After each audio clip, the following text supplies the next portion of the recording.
Morning students. आज का हमारा टॉपिक है मूल्यांकन यानी इवैल्यूएशन। अब मूल्यांकन क्या है? अध्यापक जो है वो बच्चे का मूल्यांकन करता है कि बच्चे ने शिक्षा के उद्देश्यों की प्राप्ति कहाँ तक की है। अर्थात अध्यापक ने जो कक्षा में बच्चों को ज्ञान दिया है उस ज्ञान को बच्चों ने कहाँ तक सीखा है, तो इसकी जानकारी जो है वो बच्चों के मूल्यांकन द्वारा अध्यापक को प्राप्त होती है। अब मूल्यांकन सीखने सिखाने के साथ चलने वाली निरंतर प्रक्रिया है। अर्थात जब कक्षा में सीखने सिखाने का कार्य किया जाता है तो मूल्यांकन जो है वो एक निरंतर चलने वाली प्रक्रिया है। मूल्यांकन द्वारा शिक्षा के उद्देश्यों की प्राप्ति तथा बच्चों के संपूर्ण व्यक्तित्व के निर्माण की जांच का लक्ष्य बनाया गया है। मूल्यांकन द्वारा क्या किया गया है कि एक तो बच्चों को शिक्षा के उद्देश्यों की प्राप्ति कहाँ तक हुई है ये, और दूसरा बच्चों के व्यक्तित्व का निर्माण जो है वो पूरी तरह हो चुका है या नहीं, इसकी जांच का लक्ष्य जो है वो मूल्यांकन को बनाया गया है। अब मूल्यांकन प्रचलित परीक्षाओं की तुलना में बहुत अधिक व्यापक एवं उद्देश्यपूर्ण है। मूल्यांकन क्या है? जो वर्तमान में परीक्षाएं प्रचलित हैं उनकी तुलना में बहुत ज़्यादा इसका क्षेत्र जो है वो बहुत व्यापक है और बहुत ही उद्देश्यपूर्ण है। परीक्षा की तरह मूल्यांकन में भी एक या दो बार की जांच से कार्य नहीं चलता। जैसे बच्चों की परीक्षाएं ली जाती हैं तो परीक्षाओं की तरह मूल्यांकन में भी ये नहीं है कि एक या दो बार बच्चों की हमने जांच कर ली और हमें बच्चे के संपूर्ण व्यक्तित्व के बारे में पता चल जाए, तो ऐसा यहाँ पॉसिबल नहीं है।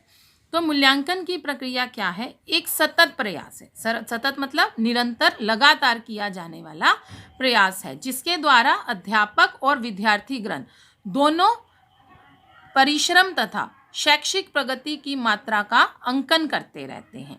कि मूल्यांकन की प्रक्रिया में क्या? अध्यापक और विद्यार्थी दोनों क्या करते हैं कि उन्होंने क्या परिश्रम किया है, यानी कार्य को सीखने के लिए या सिखाने के लिए उन्होंने क्या मेहनत की है और उनकी शिक्षा के क्षेत्र में क्या प्रगति हुई है। कि अगर अध्यापक है तो अध्यापक का रिजल्ट कहाँ तक आया है, कैसा आया है, और अगर बच्चे हैं तो उनके रिजल्ट की या उन्हें शिक्षा के उद्देश्यों की प्राप्ति कहाँ तक हुई है, इसका अंकन जो है वो मूल्यांकन के द्वारा किया जाता है।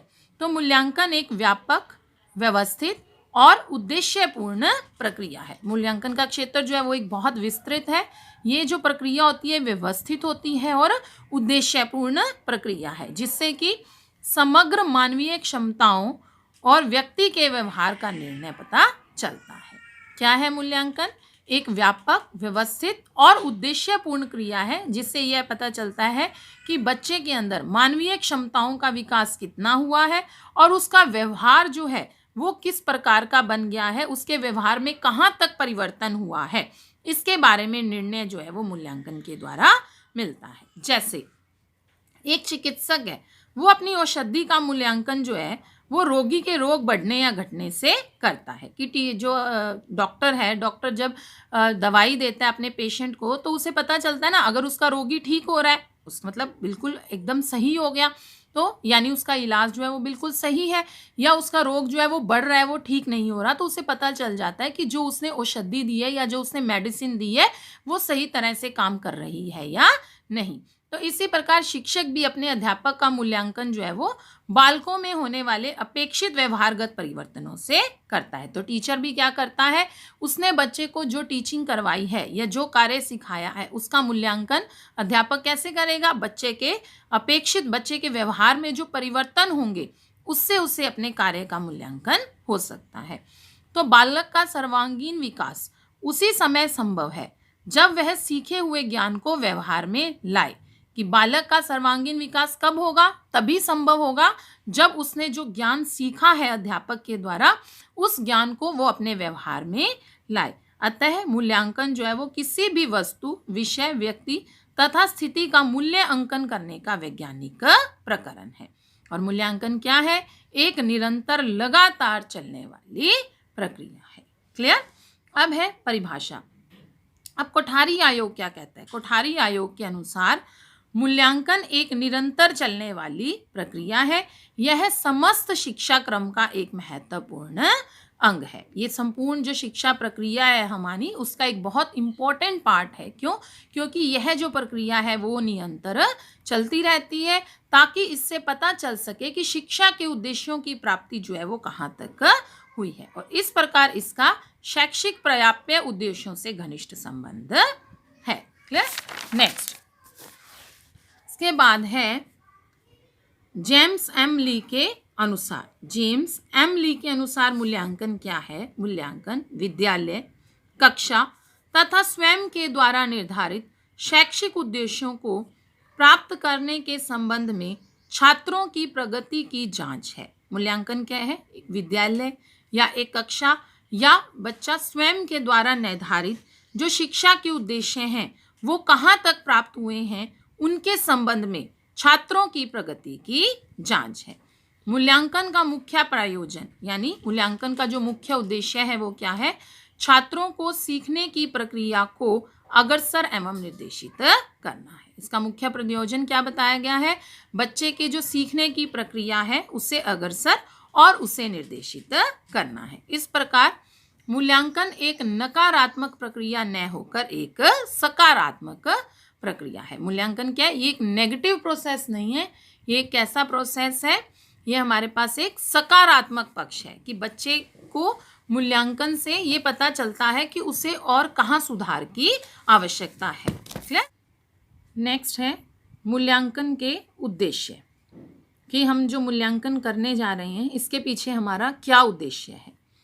फर्स्ट पॉइंट, मूल्यांकन का प्रमुख उद्देश्य यह जांचना होता है कि बालकों ने योग्यताओं, कुशलताओं, रुचियों आदि को स्वयं की सीमा तक ग्रहण कर लिया है। मूल्यांकन का सबसे प्रमुख उद्देश्य क्या होता है?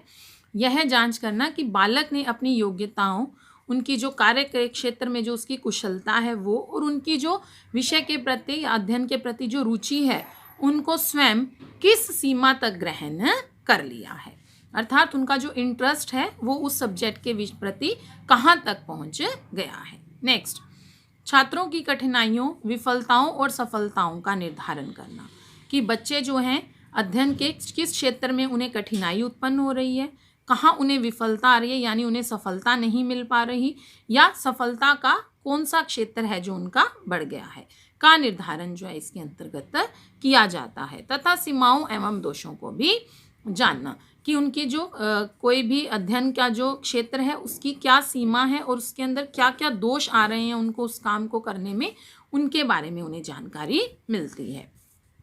नेक्स्ट, बालकों के वर्गीकरण हेतु मूल्यांकन अत्यंत आवश्यक है, कि बालकों के वर्गीकरण हेतु, अब बालकों का वर्गीकरण कैसे कर सकते हैं इसमें हम, कि एक तरफ हम जैसे प्रतिभाशाली बालक रख सकते हैं, सामान्य बालक भी रख सकते हैं, उनका वर्गीकरण, उनके स्तर के बारे में हमें जानकारी इस मूल्यांकन के द्वारा आसानी से मिल जाती है। नेक्स्ट, मूल्यांकन के द्वारा सीखने की प्रक्रिया को प्रोत्साहन करने में सहायता मिलती है। मूल्यांकन की प्रक्रिया के द्वारा क्या होगा कि बच्चे की जो सीखने की प्रक्रिया है उसके में बच्चे को प्रोत्साहित किया जा सकता है, उसे प्रोत्साहना प्रदान की जा सकती है अध्यापक के द्वारा कि उनके किस क्षेत्र में सुधार की आवश्यकता है। नेक्स्ट, मूल्यांकन बालकों के सर्वांगीण विकास को निरंतर गति देने में सहायक है। मूल्यांकन क्या है? बालक का विकास जो है वो संपूर्ण रूप से हो सके उसको निरंतर गति देने में सहायक है। नेक्स्ट, मूल्यांकन द्वारा परीक्षा प्रणाली तथा पाठ्यक्रम में सुधार लाने हेतु संबंधित जानकारी मिलती है, कि मूल्यांकन द्वारा क्या पता चलता है कि जो हमारी वर्तमान में परीक्षा प्रणाली है वो कैसी है, क्या वो अच्छी है, कि उससे बच्चों को कोई दिक्कत तो नहीं आ रही परीक्षा देने में या उसको संपन्न करने में, तथा पाठ्यक्रम में सुधार, कि जो पाठ्यक्रम बच्चों के लिए बनाया गया है क्या वो उनके स्तर के अनुरूप बिल्कुल सही है और सभी स्तर के बालकों के लिए वो बिल्कुल सही पाठ्यक्रम है या उसमें कहीं सुधार की आवश्यकता है, इसके बारे में जानकारी मिलती है। नेक्स्ट, शिक्षकों की कुशलता एवं सफलता का मापन मूल्यांकन द्वारा संभव है, कि शिक्षक ने बच्चे को जो कार्य संपन्न करवाया है, शिक्षण के जो उद्देश्य हैं उन्हें, बच्चों के उन उद्देश्यों को कहाँ तक प्राप्त किया है। अगर बच्चा जो है उसमें पूरी तरह सफल हो रहा है तो यानी एक अध्यापक जो है वो बच्चों को अच्छी शिक्षा प्रदान कर रहा है, तो इसके द्वारा अध्यापक को स्वयं का भी मापन करने में जानकारी जो है वो मिलती है। नेक्स्ट, मूल्यांकन द्वारा मूल्यांकन बालकों द्वारा नहीं सीखे हुए क्षेत्रों के सीखने हेतु उपचारात्मक व्यवस्था करता है। मूल्यांकन क्या होता है? बालकों द्वारा नहीं सीखे हुए, जो बच्चों ने ज्ञान का क्षेत्र जो है जिसे कि नहीं सीखा है, उसके सीखने के लिए उपचारात्मक शिक्षण की व्यवस्था करता है। नेक्स्ट, मूल्यांकन द्वारा छात्रों की उपलब्धि का पता लगाया जा सकता है कि बच्चा ने शिक्षा के उद्देश्यों में कहाँ तक उपलब्धि प्राप्त कर ली है, उसके बारे में जानकारी मिलती है। नेक्स्ट, मूल्यांकन द्वारा शैक्षिक कार्यक्रम, शिक्षा की गतिविधियां, अलग शिक्षा की विधियों की उपयुक्तता एवं विद्यालय की समस्त क्रियाओं का अंकन किया जाता है। मूल्यांकन के द्वारा शिक्षा के जो कार्यक्रम हैं, वो शिक्षा के लिए जो विधियां अपनाई जा रही हैं वो कितनी उपयुक्त हैं या उनमें कहीं सुधार की आवश्यकता है, एवं विद्यालय के अंदर जितनी भी क्रियाएं संचालित की जाती हैं उन सब का अंकन करने में सहायता मिलती है। क्लियर? नेक्स्ट है हमारे पास मूल्यांकन के प्रकार, टाइप्स ऑफ इवैल्यूएशन। अब शैक्षिक मूल्यांकन का अंतिम लक्ष्य जो है वो क्या है? शिक्षा में सुधार लाना। शैक्षिक मूल्यांकन का अंतिम लक्ष्य क्या है? शिक्षा के क्षेत्र में सुधार लाना। मिचेल स्क्रीवेन ने सन 1967 में मूल्यांकन की चर्चा करते हुए मूल्यांकन को 2 भागों में विभाजित किया था। मिचेल स्क्रीवेन जो थे उन्होंने क्या किया? 1967 में मूल्यांकन के बारे में चर्चा करते हुए उसे 2 भागों में विभाजित किया। अब जो शैक्षिक मूल्यांकन है वो 2 प्रकार की भूमिका अदा करता है। 2 प्रकार की भूमिका, एक है संरचनात्मक मूल्यांकन और दूसरा है योगात्मक मूल्यांकन। अब संरचनात्मक मूल्यांकन क्या है? संरचनात्मक मूल्यांकन के अंतर्गत शिक्षक अपने शैक्षिक कार्यक्रम, शिक्षण की जो विधियां हैं उनकी गुणवत्ता, प्रभावकारिता कि शिक्षक जो पढ़ा रहा है उसका पढ़ाने का जो कार्य है वो कितना प्रभावपूर्ण है तथा उसकी उपयोगिता का अंकन या आंकलन इसलिए करता है कि वह अपने शैक्षिक कार्यक्रम तथा शिक्षण विधियों को अधिक उत्तम और प्रभावशाली तथा उपयोगी बना सके। इसके अंतर्गत क्या होता है? शिक्षक जो होता है वो अपने शैक्षिक कार्यक्रम की, उसने जो शिक्षा के क्षेत्र में जो कार्यक्रम बनाए हैं वो पढ़ाने के लिए जिन विधियों का चयन किया है, कितने प्रभावपूर्ण तरीके से टीचर पढ़ा रहा है, उनकी उपयोगिता का आंकलन इसलिए करता है ताकि वो अपने शिक्षिका के जो कार्यक्रम है, शिक्षा का जो क्रियाएं हैं शैक्षिक और शिक्षा के लिए क्षेत्र में जो विधियां हैं उनको और अधिक प्रभावशाली और उपयोगी बना सके।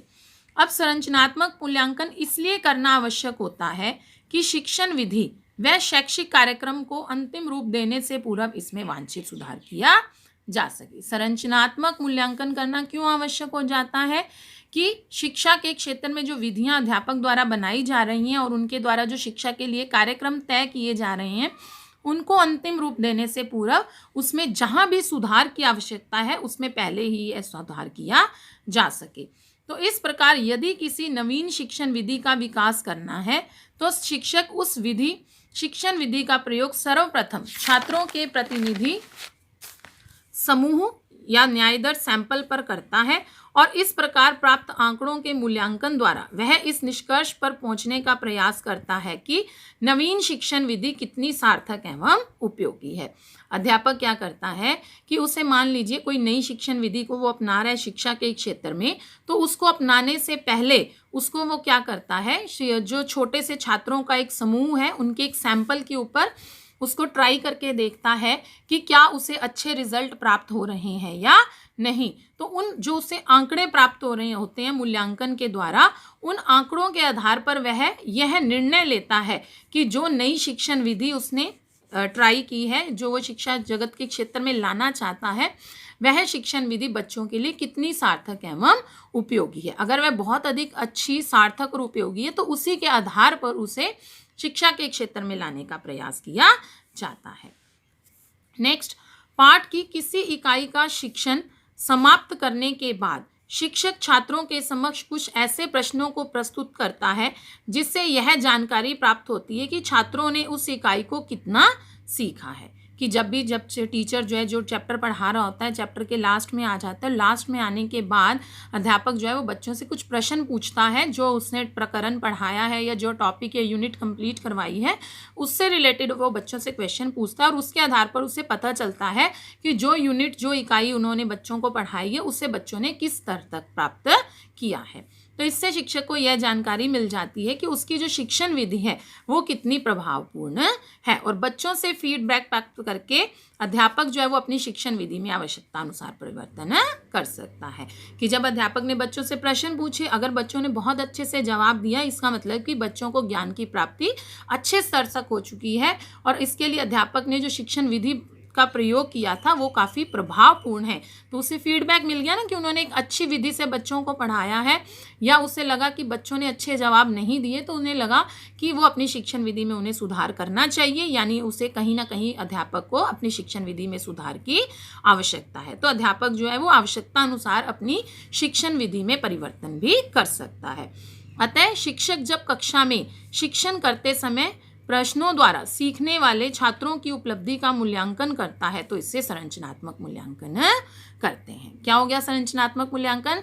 कि जब कक्षा में अध्यापक ने बच्चों को शिक्षण का कार्य करवाया या बच्चों को कोई टॉपिक पढ़ाया तो पढ़ाते समय वो बच्चों से प्रश्न पूछकर कि बच्चों ने जो ज्ञान है उस ज्ञान को कहाँ तक सीखा है, उनकी ज्ञान की जो उपलब्धि है वो किस स्तर तक हुई है, इसका जो मूल्यांकन अध्यापक करता है इसे संरचनात्मक मूल्यांकन कहते हैं। क्लियर? नेक्स्ट हमारे पास आता है सेकंड पॉइंट इसमें, योगात्मक मूल्यांकन। अब योगात्मक मूल्यांकन क्या होता है? योगात्मक मूल्यांकन का अर्थ है किसी पूर्व विकसित शैक्षिक कार्यक्रम, पाठ्यक्रम, शिक्षण विधि तथा शिक्षण सामग्री की उपयुक्तता की जांच करना। योगात्मक आंकलन क्या है? कि पूर्व में कोई शैक्षिक कार्यक्रम जो है वो निर्धारित किया गया है या पाठ्यक्रम या शिक्षण विधि या शिक्षा के क्षेत्र में कोई सामग्री है वो कहाँ तक उपयुक्त है बच्चों के लिए, उसकी जांच करना। इससे स्वीकृत शैक्षिक कार्यक्रम, शिक्षण विधियों आदि को जारी रखने के संबंध में निर्णय लिया जा सकता है। कि पूरा में जो शिक्षण विधि है, शिक्षण कार्यक्रम है या जो पाठ्यक्रम है जो पहले निर्धारित किया जा चुका है, अगर उसकी उपयुक्तता की जांच की जाती है तो उसकी जांच करने के बाद यह निर्णय लिया जाता है कि इस कार्यक्रम या इस शिक्षण विधि या पाठ्यक्रम को आगे जारी रखना है या नहीं, उसके संबंध में निर्णय लेना है जो, वही किसके अंतर्गत आता है? योगात्मक मूल्यांकन के। देखिए, जैसे एक हाई स्कूल के कक्षा 9 के छात्रों के लिए विज्ञान की पुस्तकों का चयन करना है तो इसके लिए क्या होगा? हाई स्कूल के विज्ञान पाठ्यक्रम पर लिखी ऐसी सभी पुस्तकों का मूल्यांकन करना होगा कि इन पुस्तकों में से कौन सी ऐसी बुक है जो शिक्षा के उद्देश्य और पाठ्यक्रम की दृष्टि से सर्वश्रेष्ठ है। जो बुक सबसे सर्वश्रेष्ठ होगी उसी बुक का चयन जो है वो किया जाएगा। अतः यहाँ पर पूर्व में लिखित जितनी भी पुस्तकें हैं उन पुस्तकों का क्या किया जाएगा? योगात्मक मूल्यांकन किया जाएगा। जब योगात्मक मूल्यांकन कर दिया जाएगा उसके बाद इस परिस्थिति में विभिन्न लेखकों अथवा प्रकाशकों द्वारा प्रस्तुत जो उत्तर पुस्तिकाएं हैं उनमें सुधार अथवा संशोधन करना संभव नहीं है। इस प्रकार यदि हम किसी भी कक्षा के लिए पूर्व में निर्धारित प्रवेश प्रक्रिया, शिक्षण कार्यक्रम तथा परीक्षा पद्धति आदि की वांछनीयता का आकलन करना चाहते हैं तो जिससे